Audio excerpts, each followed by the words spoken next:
Assalamualaikum warahmatullahi wabarakatuh. Grade 11, this is the first meeting for first quarter for the subject Practical Research 1.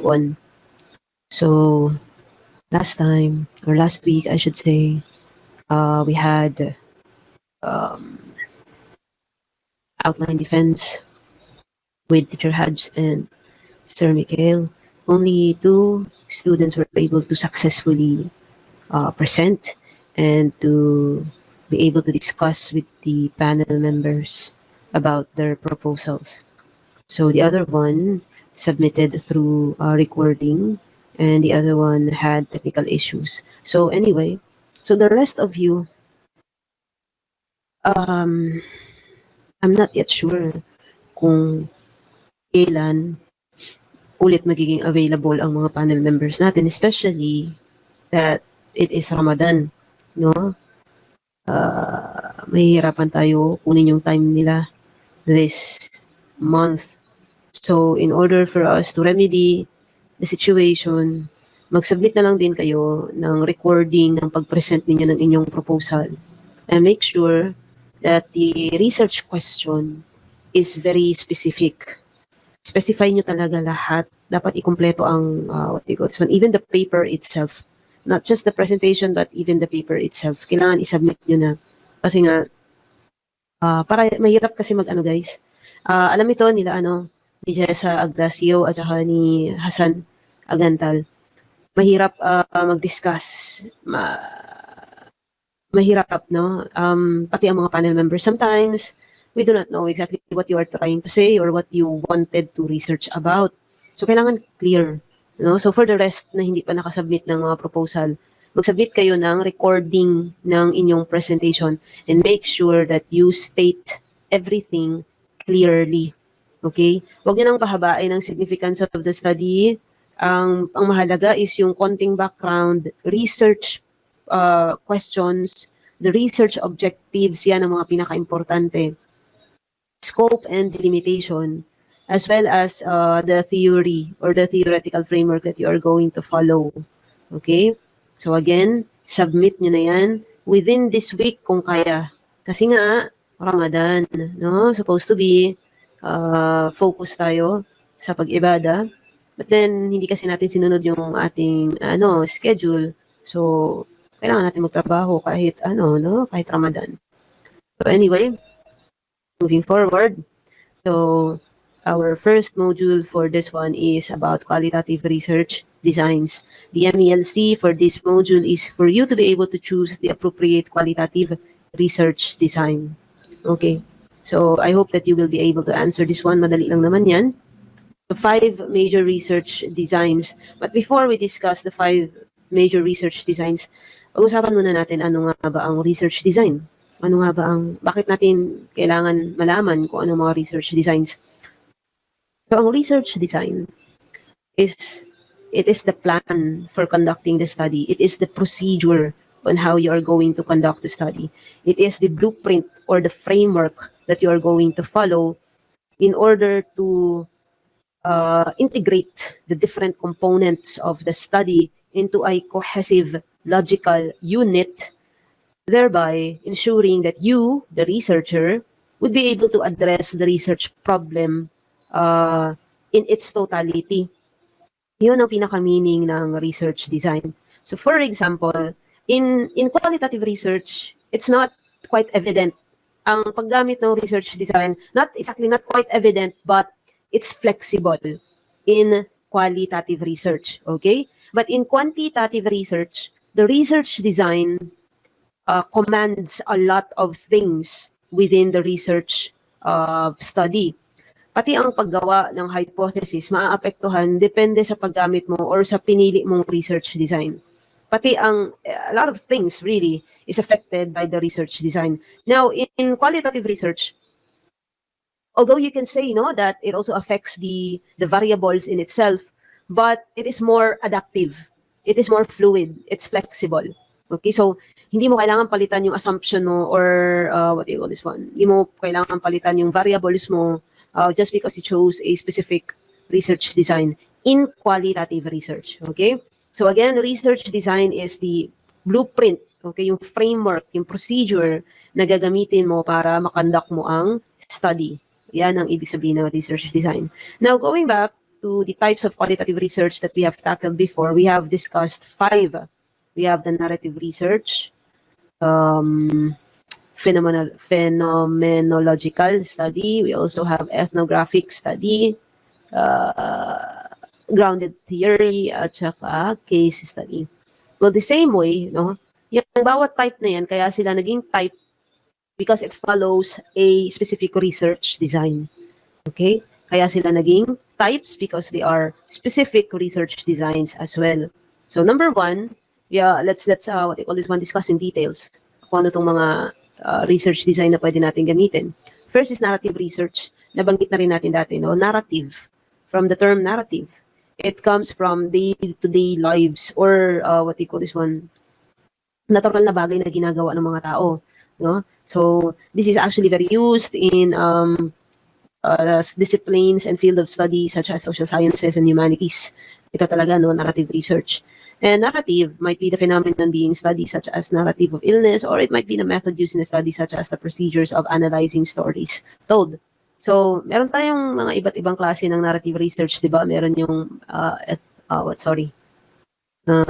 historical, biographical, ano pa nga, yung dalawa, I forgot. Pakicheck na lang sa video lesson.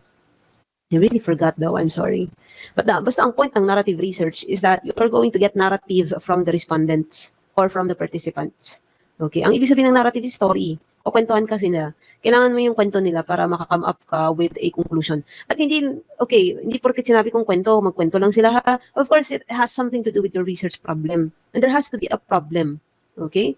Or a phenomena that you wanted to study. Now, what is the purpose of a narrative research? Is to collect stories from individuals, either documents ba yan or group conversations, lived and told experiences. It often describes turning points or specific tensions or interruptions that are highlighted by the researchers in the telling of these stories. One of the things that social sciences kasi usually ang gumagamit ng narrative research.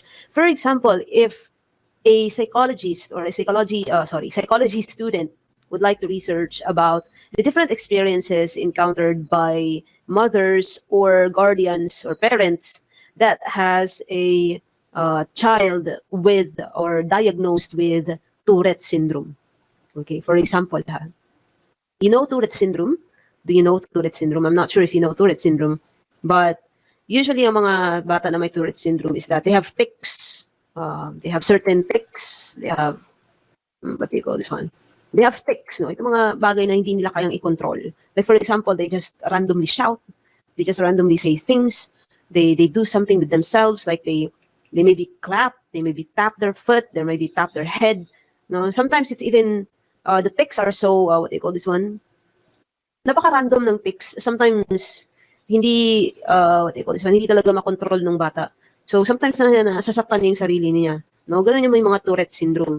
So dapat contained, di ba? Of course, there are medication for this one, but I am not really exactly sure paano treat ang mga may Tourette syndrome. Now, for example, again, going back to that example, what if a psychology student would like to know the experiences and or lived stories by parents that has a child with Tourette syndrome? Okay. I have a specific, actually, gusto kong pag-aralan to. Kaya lang hindi ako psychology student, too bad. I just wonder, because Tourette syndrome... you are currently the only person in this conference.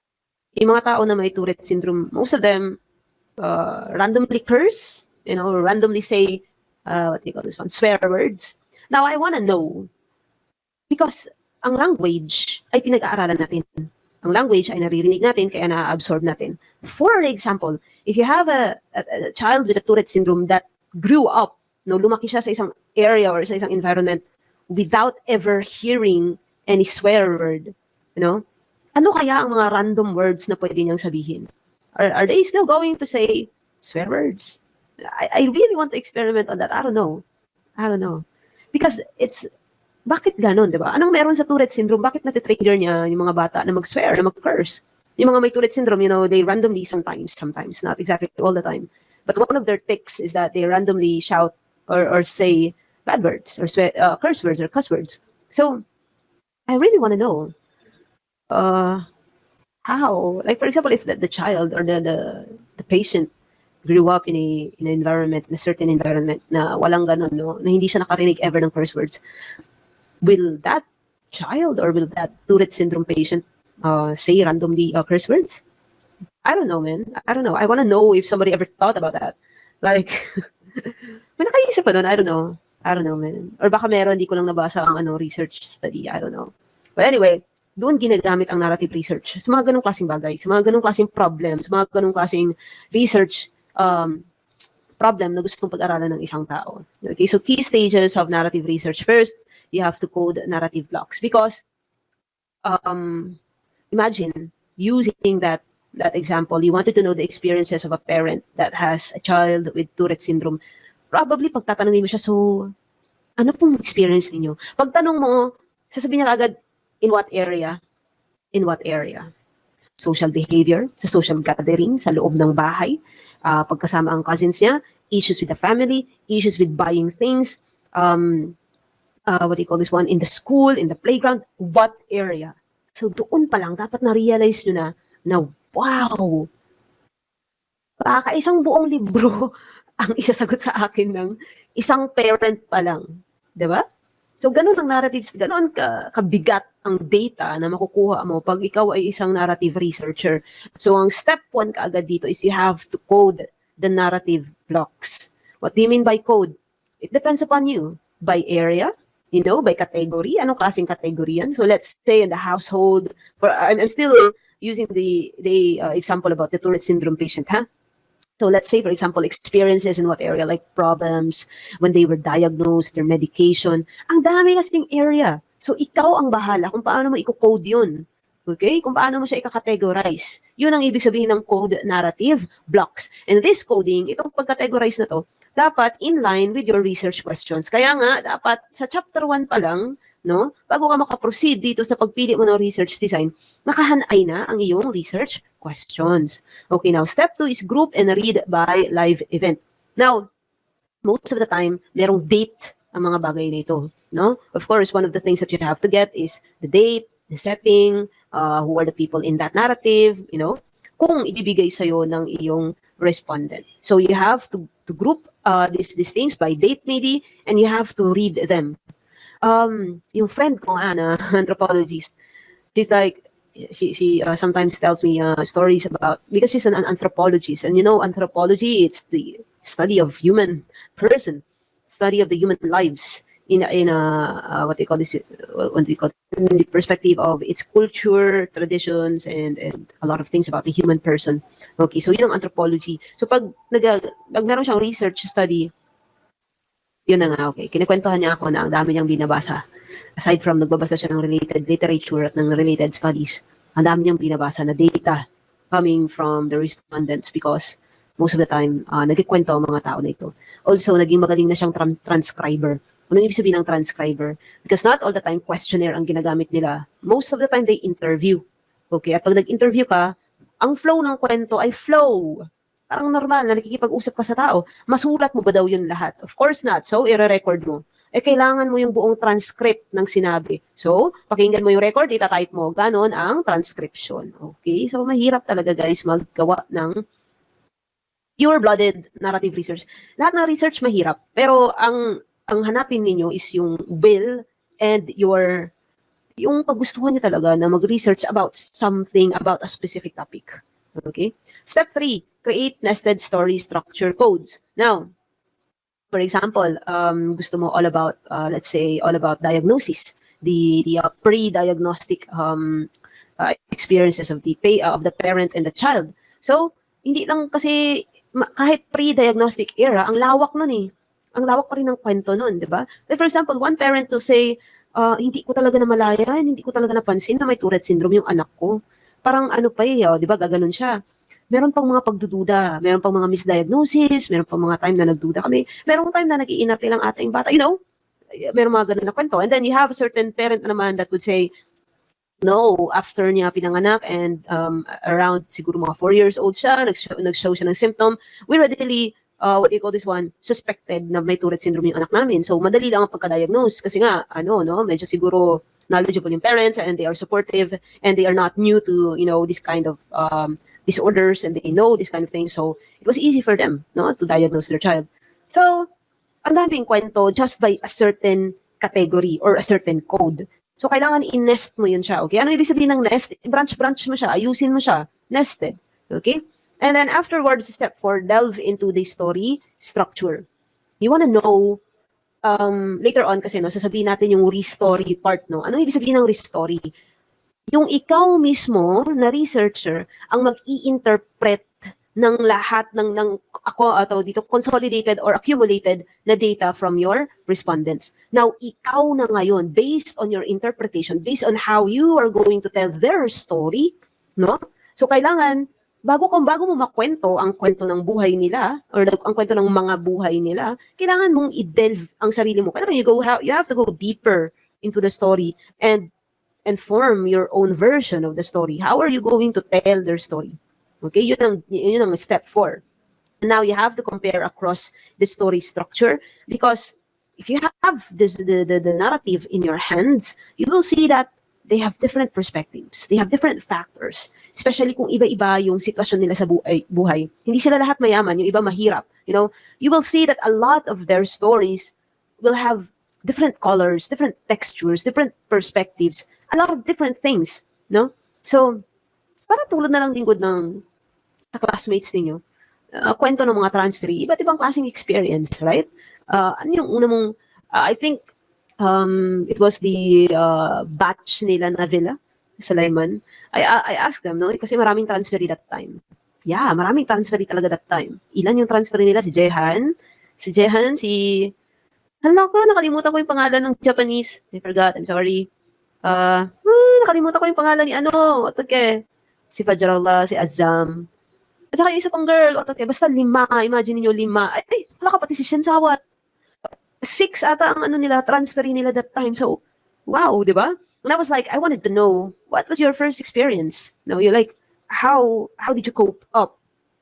How did you cope up? How did you adjust yourself to a different culture, to a different school, for senior high school? I wanted to know.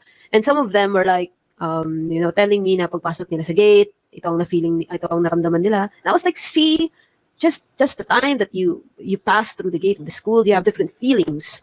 All of them have different feelings, and all of them have different way of coping with how they felt, and a lot of culture shocks. Like, ang dami nilang culture shock. Ang daming, mga bagay na, wow, ginagawa yun dito, or ang dami nilang bagay na kinailangan nilang in-adjust, no? So, that in itself, meron ng storya doon. Now, teach, para ano?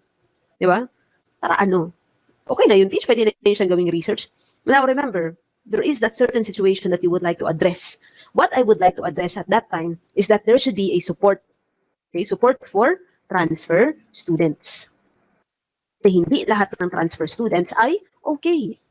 Hindi lahat ng transfer students ay maka-cope up agad-agad. There should be a support, a welcome committee, something like that.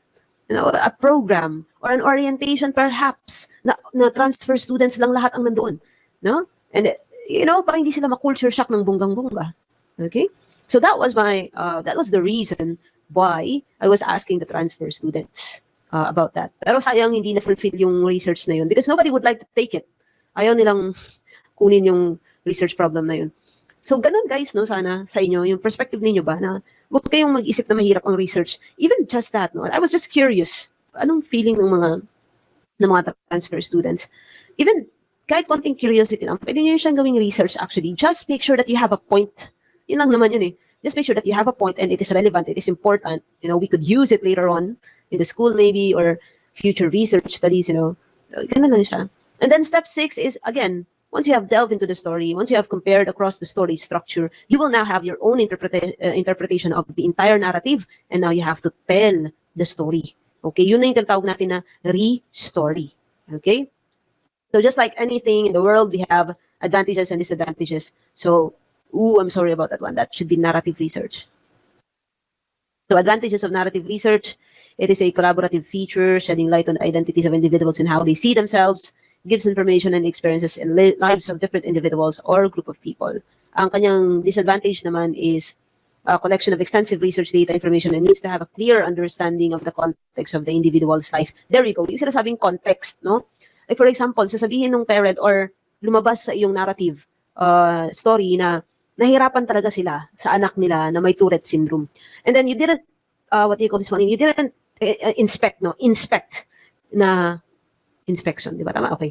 Hindi mo in-inspect na karamihan pala ng respondents mo ay walang background about disorder, walang, they are living in a society with discrimination about people with mental health disorder, no? So, of course, mahihirapan silang tanggapin yun because first of all, they are not knowledgeable about it, no? Maybe all they know is Down syndrome. Maybe all they know is autism. Hindi nila akalain na, ay, ang dami, a plethora of mental health disorder pala, ang dami palang genetic mutation na nangyari sa buong mundo, but they don't know about it. So they were shocked. They were, it was hard for them to adapt, no? But then, if you have a parent that is, a psychology graduate maybe, or someone who knows about Tourette syndrome and any other syndromes out there, then it will be easy for them to adapt and to accept that their child has a Tourette syndrome. And maybe it will be also quite, iba kasi, no? Iba-iba. Okay, there you go. Kailangan mo talaga yung context. Kailangan mo yung saan nang gagaling yung respondents mo. Bakit nila nasasabi yung ganung klaseng bagay? Kailangan mo kunin yun. Okay? Isipin nyo na lang, meron ding ibang tao na mahirap sila. Wala silang background about mental health disorder. But they were able to accept the fact that their child has a Tourette syndrome. Why? Because siguro mabubuting tao sila. Mga understanding sila na tao. It doesn't matter to them what is the what they call this one, what is the circumstance, about their circumstance, about their financial status and whatnot. For as long as nung nalaman nila na may Tourette syndrome ang anak nila, then support, understand. So meron ganun, no? So what do you call this one? Context. Kailangan mo ng context. Bakit nasasabi nila yung mga bagay-bagay na yun? Yung answer kasi nila is not enough. Especially guys, kung nag-research na kayo, kung magdiretso kayo ng mga social science kayo or what do you call this one, humanities, na mga discipline in college, like for example, political science, criminology, psychology, sociology, anthropology, archaeology, this kind of social sciences, if you are going to proceed in those kind of course or degree, kailangan nyo maintindihan yun, yung context. Kasi kahit language itself, my gosh, alam nyo na ano na naman ako ba, na napahaba na naman yung pag-explain ko. Kahit kasi language itself, language is a art, di ba? Bachelor of Arts yan sila. Hindi sila Bachelor of Science. Because language itself is very subjective. Di ba? Bakit nagkakaintindihan yung mga bata? Hindi naman perfecto yung pagsalita nila. Bakit sila nagkakaintindihan? Di ba? Because there are a lot of cues and the child are actually innocent. They disregard all other factors. They just try to understand the individual. That is how they understand things. And pag i-studian mo na ikaw bilang isang Bachelor of Arts about language or linguistics na estudyante, pero ang pag-i-studihan mo ay mga matatanda or mga different culture perhaps or different tribes in a certain country, then you will realize that may context talaga ang language. Like for example in Thai, bakit ganun yung tono ng language nila? Bakit kahit what do you call this one? Because they have nasal sounds. Pansin nyo? I should say, I'm not an expert, but yun ang napansin ko sa Thai. They have a lot of nasal sounds. Now, in Arabic, may nasal sound din naman, di ba? Pero I think it's ghun na, no? Yung nun at saka mim lang. But most, I'm sorry, what do you call this one? But there are distinct sounds in Arabic as well that makes it stand out. So, alam mo yun yung context. Bakit ganun ang naging Arabic language? Is it because of the people there? Is it because of the, what do you call this one? Kasi kailangan pag-aralan din yung history eh. Di ba? Kung saan ang galing yung language na yan. Yun yung context na sinasabi. Pag ang sabi ng estudyante is mahirap ang math, it doesn't mean mahirap ang math. Okay? Kailangan mong intindihin yung estudyante saan siya nanggagaling. Bakit niya nasabi na mahirap ang math. Okay? It might be that meron siyang context, no? It might be na nung bata siya, nag-memorize siya ng multiplication table, pinagalitan siya at pinahiya siya sa klase, ayaw niya na ng math. Di ba? It's somehow that student now thinks na mahirap ang math. But in reality, it's just that subconsciously, naiisip niya pala yung time na napahiya siya. It happens, guys. May ganung klaseng context. Okay?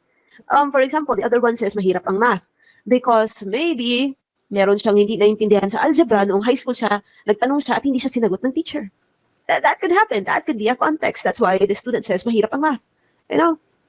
So, mahirap ang math per se, no? Mahirap ang math. That's just the answer. But you don't get the entire meaning unless you go into the context. You have to understand the context. Saan nanggagaling? Ano ang perspective ng taong ito? Bakit sinasabi yung bagay na yun? Okay? Ito yung actually in computer science, grabe, no? Ito yung sinasabing metadata. The data about the data. You know, like for example, when you say that your name is Surah Amil Bahar, no, for example, this is the data, di ba? Surah Amil Bahar, that is the name. Now, pwede mo pa yun siyang ibungkag or i-dissect, di ba? So the first name, you'll say the first name is Surah. You know, the last name is Amil Bahar. Okay? And then apparently, you know, you can also say na may history pala yung surah. You know, that surah is, it means, surah in Arabic means chapter. Means chapter. No? Kaya lang, mali ang spelling ng nanay at tatay ko, so naging ganyan ang pangalan niya. You know, the details, as you can see, no, the details of the data itself. So, ganun ang kahirap ng narrative research because given na sa'yo ang data, kasi nga, nagkuha ka ng data from the respondents, but then you have to understand bakit ganun ang istorya niya. No? Bakit ganun ang istorya niya? Bakit niya nasabi yun in that manner, in that way? So, mahirap actually yung narrative research. But, out of all the what do you call this one, the research designs of qualitative research, ito na siya ang pinaka-doable para sa isang senior high school student. No? So, anyway, I think ito lang talaga ang ma-discuss natin today. Anyway, moving on. So, analysis niya, paano siya ina-analyze? You have to restory, okay, of accounts and narratives from experiences of lived stories. So, again, kailangan mo sundin itong stages na to in order for you to come up with the restory part. Okay? Kasi paano nga mo nga ba maikukwento? Yun yung nakakatawa minsan, guys, no? Napansin ko sa inyo, kasi karamihan ng, napansin nyo ba? Karamihan ng question ko sa exam is essay, you know? And what I observed from most of you is that you forgot the question. You tend to forget the question itself. Nagbigay lang ako ng example, tapos magtatanong ako. Sasagutin nyo yung example ko, hindi yung tanong ko. It's like, huh? Did you not understand the question? No, parang ganun yung gusto kong sabihin sometimes. And also, napansin ko sa inyo, ang gustong-gusto niyo mag-copy-paste, no? What's my problem with copy-paste? Ang problema ko sa copy-paste is, first of all, it's plagiarism. No, it's not your idea, it's not your answer. Yun talaga yung gusto kong sabihin sa inyo. It's not your answer. You thought na answer niyo yun? Yung copy-paste niyo? And you thought na yung sa exam, sinabi mo kagad na, ay, may answer naman ako doon. May answer ka? May answer ka sa question na yun? Kinopy-paste mo yun. It wasn't your answer. It is not your answer. Okay? Kung mag-copy-paste kayo, guys, paraphrase. Make sure that you understood the concept. Ang tinatanong ko ay kayo, hindi yung ibang author. It is a form of cheating in a way. Bakit? It's like I'm grading other people. It's like I'm grading other people, not you. Kasi nga, hindi nyo nga yun answer. Answer nga yun ng ibang tao. Galing yun sa perspective nila. Nasabi nila yung mga bagay na yun based on their own experience, based on their own context. Hindi konteksto ninyo. You see my issue there? Kung gagawin ko siyang analogy dito sa narrative research, no? How can I form a re-story if yung mga sagot niyo ain't coming from you? It didn't came from you. It came from other people. So, ibig sabihin, hindi kayo ang respondents ko, but those other people na pinagkuhanan nyo nung copy-paste niyo. You see? And so, for example, if I'm giving you the grade of 87, no? Because of the copy-paste, yung copy-paste niyo sa ibang bagay, is it a re-story of what you have really learned as a senior high school student? Is it a correct interpretation of what you have really learned? Is it a correct representation of what you really learned as a grade 11 senior high school student? Of course not. No? Bilang ako kasi para rin akong researcher no? At yung mga answer niyo sa exam, those are my data. And since every now and then nag-exam tayo, it can be, it can be subjected to a narrative research. Now, it feels as if my re-story is wrong because my data is out of context. Bakit siya out of context? Because it wasn't yours to begin with. It wasn't your story. It wasn't your narrative. It was somebody else's. No? So, you see the issue there? Okay? So, anyway, no? Yun yung ibig sabihin ng re-story. Okay, your own interpretation, your own representation of the story coming from the respondents, and how you structure them. Alam nyo guys, mahirap tong story na part. It is crucial. Why? Because you are painting a story, you are painting a narrative for these people. And ang dami ko nang nakitang research studies na ganito, that somehow they painted a wrong picture for this group of people. Like for example, cannibalism in the Pacific Coast area. Merong mga tribes kasi doon na cannibals. Or maybe some people or some tribes in the Pacific Coast pa rin, no? Kasi mahirap talaga silang i-infiltrate. They don't accept any other religion aside from their own religion. Now, some people or some anthropologists, no, yung mga study nila, they think of them as backwards, no? Mga barbarian pa rin sila, hindi pa rin sila, hindi pa rin sila educated ng mga tao. But that in their perspective kasi they are not backwards. They're actually amazing. No, kung isipin mo sa kanila mismo, sa perspective nila, they are not backwards. Pero sa perspective natin ng mga tao na nandito sa ganitong klaseng society, we thought of them or we think of them as backwards. But in reality, we just have to try and understand them, that they have different, knowledge from us. Doesn't mean that you have to follow them, right? Doesn't mean that you have to be like them. No, you just have to understand. No, na merong ganong klaseng tao. Do not mock them, do not belittle them, do not do anything about them. Don't paint them. Yung pag-restory, yun na nga, no? Yung pag-interpret mo ng storya nila, you really have to be very careful on this one. Okay? So, ang outcome nito is description of lived stories and experiences. Okay, anyway, so hanggang dito na lang muna ako, guys, because first of all, pagod na ako. And second, lobat ang aking laptop and I was not able to bring my charger to bed. So anyway, I hope that you will really watch this, guys. And I hope you take this seriously. Alam nyo, guys, when I went home last week and nakipagkwentuhan ako sa kuya ko na university teacher, wow, university teacher yun, university professor.